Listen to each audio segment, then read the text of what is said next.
Hello, good morning. It's Monica from Life is Art, and this is the Sunday 10 a.m. technique at the Christmas Movie Marathon online crop.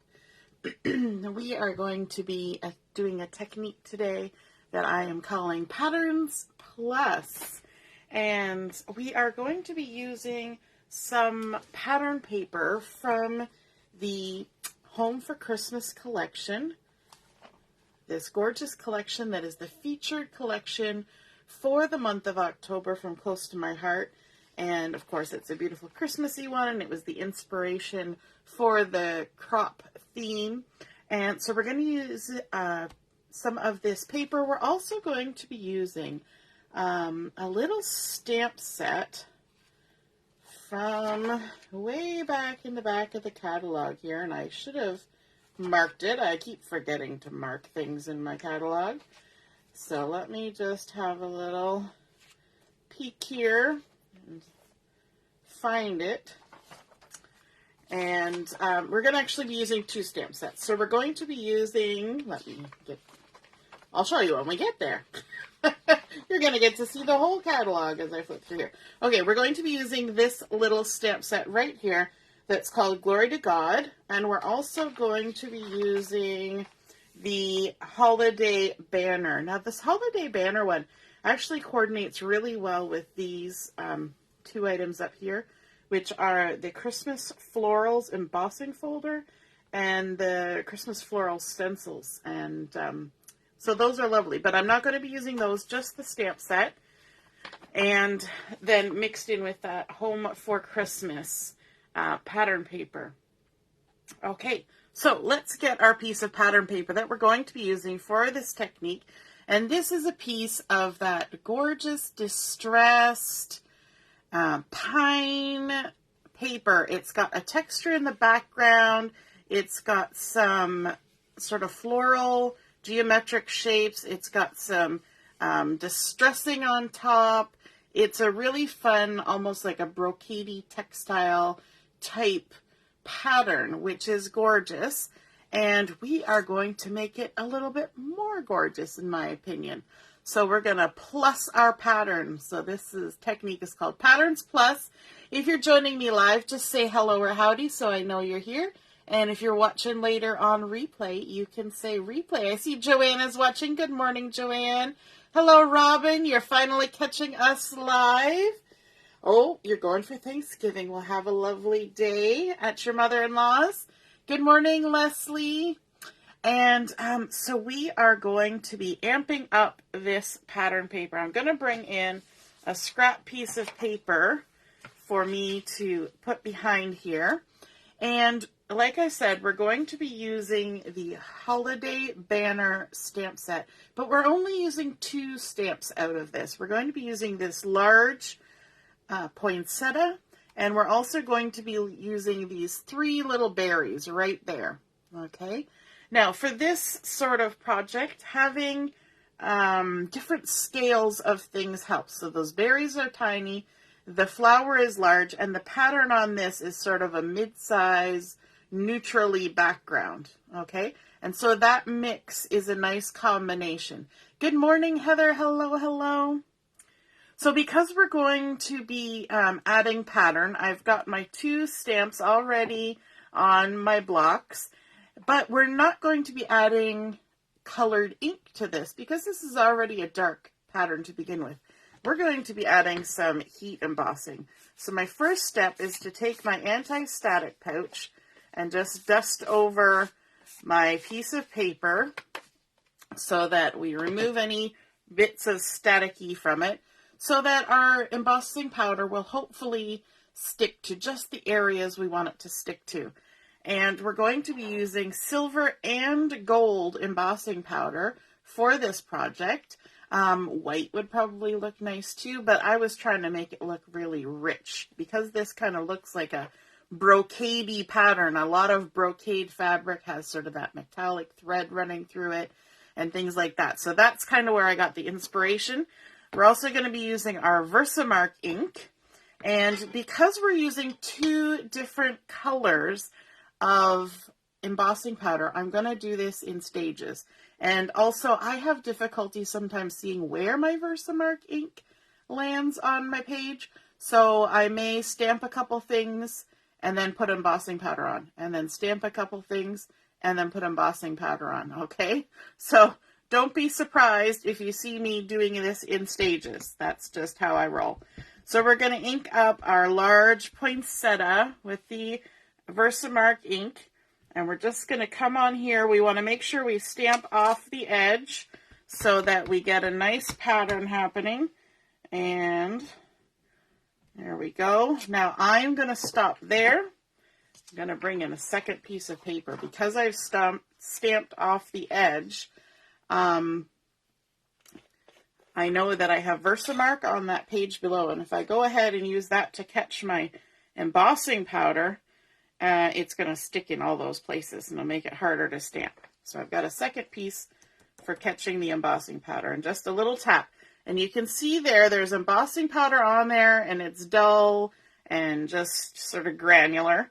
So we're not going to tap it too much, but just enough to get off the excess, and then we're going to tip that back into our container. And then we're going to bring our paper back in, and we're going to do some more stamping. So we're just going to kind of go back and forth like that so that we can get all the spots stamped that we want to get stamped. And we can turn our stamp around so that we get nice coverage. And I'm just trying to see where where else I can stamp. Okay, now we're going to add some more embossing powder here so that I can see where I've been. It's like the rear view mirror in your car. That's just so you can see where you've been, right?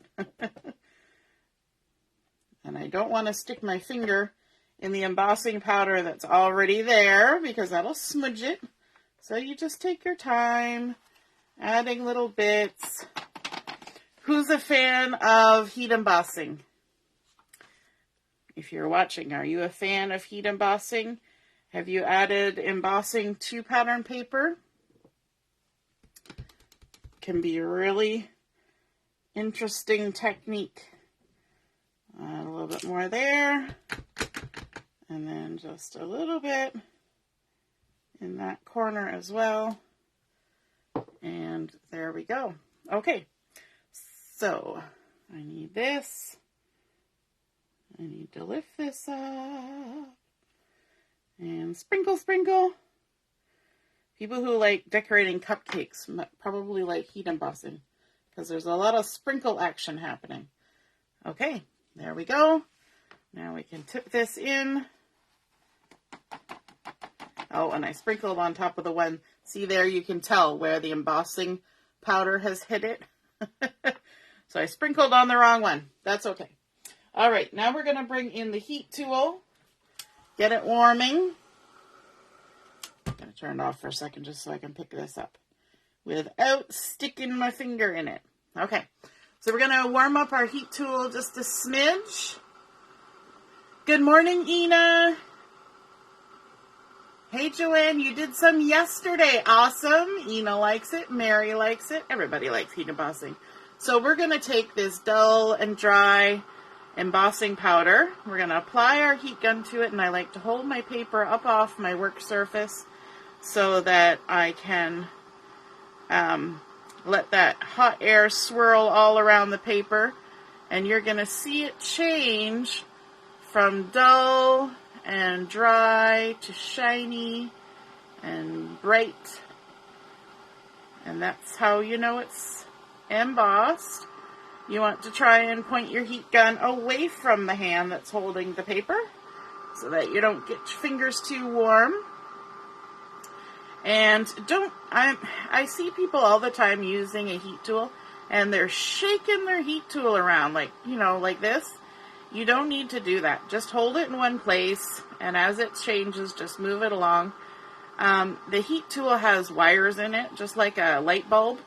And if you shake a light bulb, you can break the filament. So there's no need to shake your heat tool around.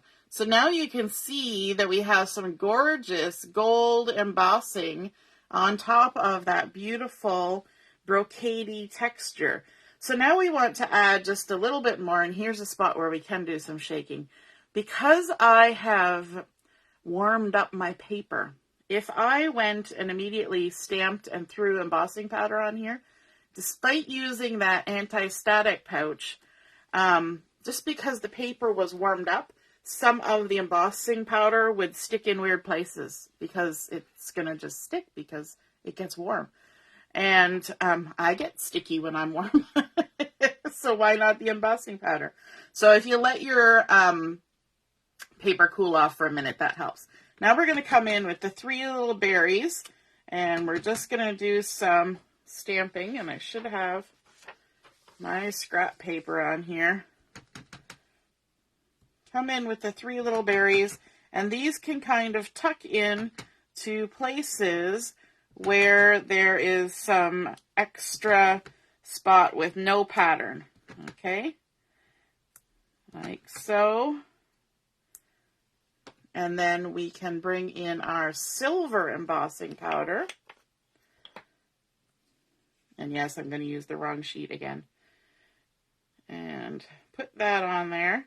And you'll notice that as I stamped off the edges in places. So let's go ahead and tip this back in.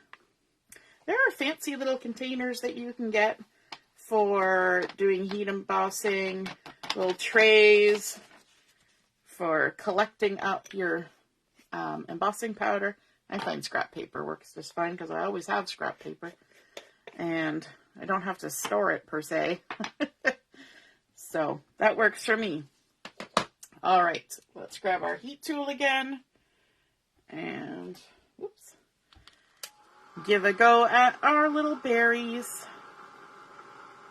So you can barely see the little berries right now because that silver, the dry powder, almost disappears on the page. But as soon as you emboss them, they just pop right off and say, hello, we're shiny. We're fabulous. And then we'll turn it around.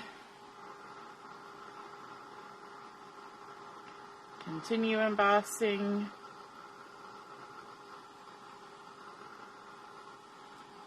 And there we go. So you can see what has happened now with our pattern paper. We've gone from just plain patterned, pine-colored, gorgeous paper, and we have just made it a little bit more. We have plussed it with some more pattern, and that is a super fun way to really amp up any pattern. Now, I also wanted to show you just what could happen if you use a sort of plainer pattern and you use colored ink. So here's a piece of one of the mix-ins. It's just a little grid, and then I've used the same stamp set to stamp in color, pine, scarlet, and candy apple, to create a pattern on top of there. So lots of different things that you can do just by adding a little bit of stamping to a pattern paper. I've even done where I have heat embossed on pattern paper and then fussy cut it out, and that makes really, really pretty embellishments. So let's turn this into a card. And I have a feeling I didn't even get a card base out for this. So let me grab one. I keep all my card bases in this bin here. So there we go. We're using a standard size card base. I didn't even tell you that that pattern paper was 5.5 by 2.5 inches, but that's what it is. So let's go ahead and fold our card base. We can use our scissors or a bone folder to crease that down. The handle, not the blade. Happy Thanksgiving, Robin. Hey, Samantha, how is it going? How's the cruise? So we're going to go ahead and attach this to our card base. Just add some adhesive. Now, because this has been heat embossed, sometimes the heat makes the paper a little bit, uneven, a little warpy. So we're just going to add a little extra adhesive on the backing here, and that'll hold it right down. Now I need to make sure that my opening is to here at the bottom, and then I can just line my paper up with the bottom of my card, like so, and stick it down. I'm making a horizontal or landscape version. Then I want to bring in some more gold because we're playing up the really rich metallics that we love on our Christmassy stuff, right? So I've got a tiny little 1/8 of an inch strip of gold glitter paper. And the easiest way I find to attach something that's that narrow is to put my adhesive right on my card base.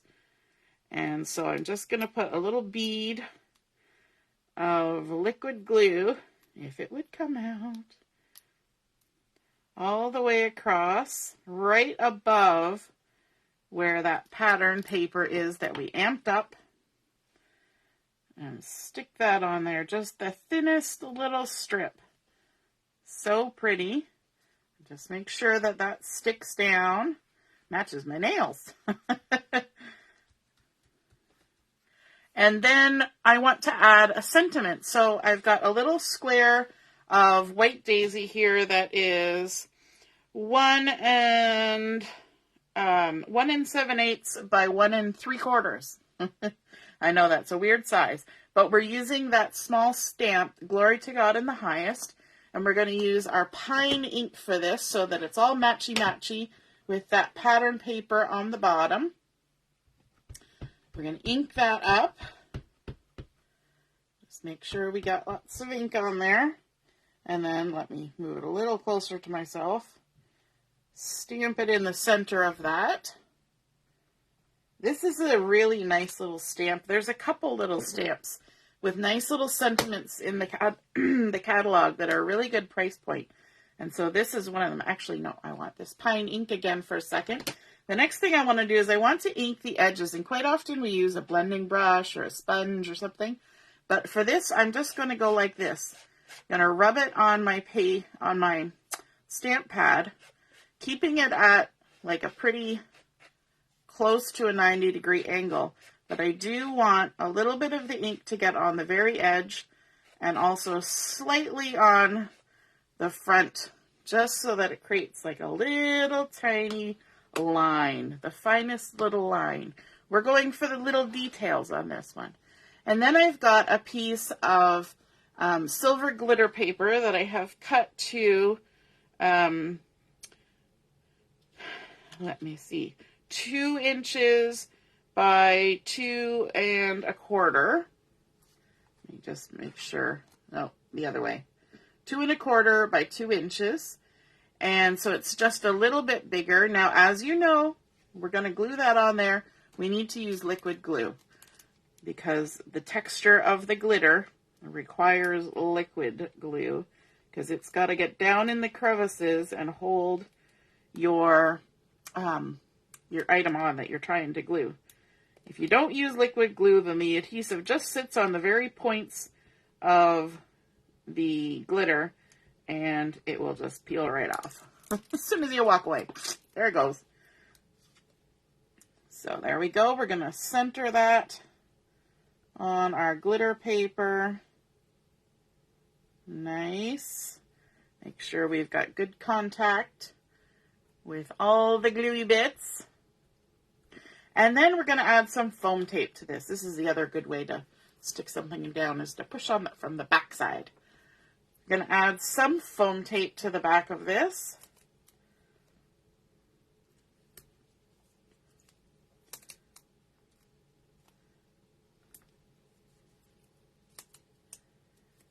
All over. We're going to make sure this is stuck down good. All right. And we're going to go ahead and stick it on our card. Now, this is a very simple design for this card, but I wanted to be able to just sort of let this gorgeous pattern that we've created be the showstopper. I didn't want to hide it and, all that jazz. So what I'm going to aim for is to have an equal amount of white showing on the right and on the top of my sentiment here. So about there. Stick that down. And then the only thing that I'm going to add any extra embellishment is some clear sparkles.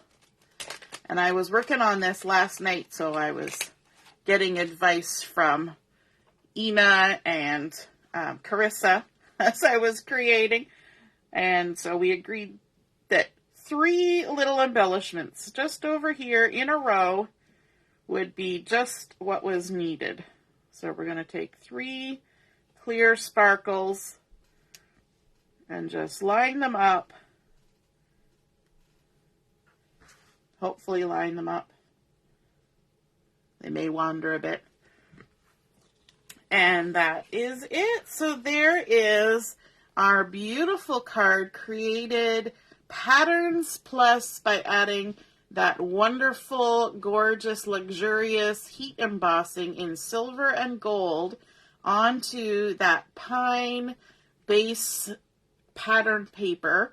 So we've got all that beautiful texture underneath the heat embossing.